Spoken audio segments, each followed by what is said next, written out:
Good morning, peeps. Welcome to another vlog. Had to do a little bit of tidying up back there because it was getting a little bit on the gnarly side. But basically, we're heading out to a job site to essentially do a little bit of finishing. We did a few rough-ins a while back. We're going to be doing a kitchen sink, and we're also going to be doing a vanity. I already did the water closet, and I already finished the shower inside that washroom. But the first thing is I got to pop out to the supplier. So let's get to work. Let's have some fun. Oh, and by the way, peeps, you know what to do, baby. Let's go do some delicious plumbing.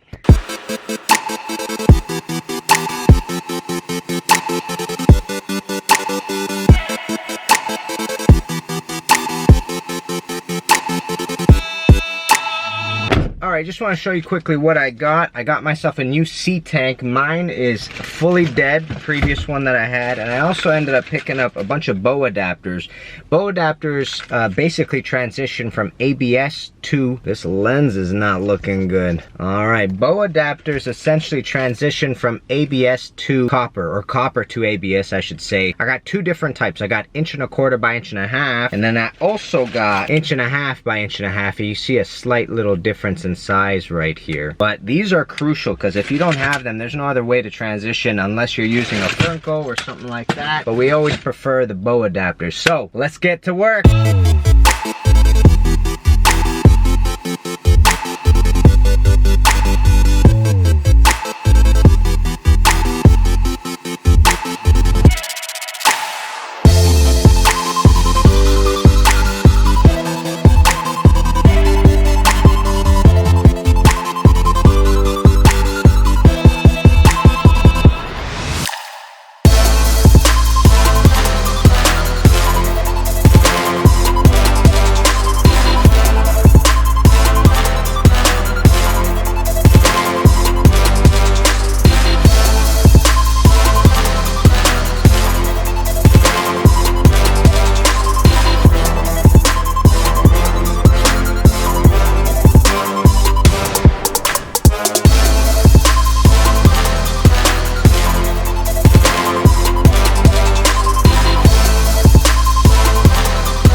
peeps, I just wanted to pop into the studio so I can have a heart-to-heart with you all. You know, as a plumber, I constantly am analyzing my weaknesses, and every single year I'm trying to focus on just one thing I can tweak to make a big difference. And this year, I'm really paying attention to drop cloths. I know it sounds really small, but I'm telling you, the general contractor and the customer are constantly watching you. So when you pull out a drop cloth without being prompted, it really sets the tone for you as a professional. And they're automatically thinking, wow, here is somebody that respects my stuff. And I find that if you're not moving fast on a particular day, instead of people thinking to themselves, you know, the plumber's really slow, they're actually thinking to themselves, you know, the plumber's being very careful, because they've already seen you take a precaution once before. So it's a really cool switch of mentality. And as you watch me work with ABS here, you probably noticed by now I make it a habit to wipe every joint that I glue. And I do that because I've noticed anytime that I've fallen in love with another plumber's work, it's always been because of how neat and how finished it ended up looking. Now, I've worked with a couple of contractors where this drives them bananas, especially with pipes that are behind walls that nobody's gonna see. But something a plumbing teacher once told me really stuck with me and sort of is the reason why I continue to do it. The teacher basically said to the class that, you know, for the layperson, the person that's not a plumber, all they're really paying attention to is the aesthetic. Because think about it, they don't know what's going into the engineering, they don't even know if the installation is going correctly, but what they definitely do know is how attractive the installation is looking to them right then and there. So sometimes that layperson could be the customer themselves, sometimes they're the developer, sometimes they're the designer. So you are subtly giving yourself a reputation when you're on that job site by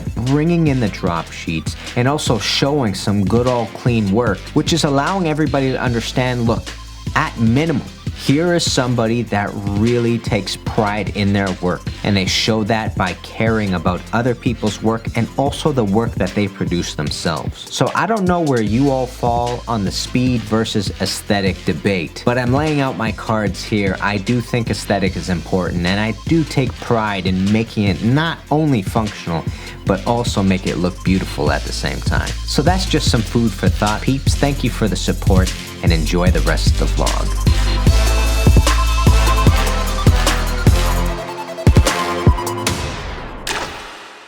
So peeps, I just got all that finishing done. As you just saw, we did the vanity and we also did that kitchen sink.